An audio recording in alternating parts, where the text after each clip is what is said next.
నేను మీ doctor MB శృతి మువా, belief hospitals Khammam.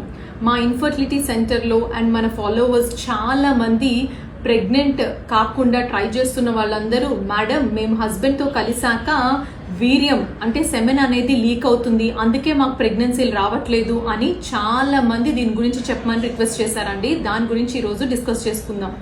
Semen అంటే వీర్యం అనేది స్పర్మ్స్, వీర్య కణాలు అనేవి మనకు అసలు కనపడవు. అవి హస్బెండ్తో కలిసాక మంచిగా సర్విక్స్ ద్వారా యూట్రస్ లోపలికి వెళ్ళిపోతాయి. తర్వాత సెమెన్ మాత్రమే బయటికి వస్తుంది.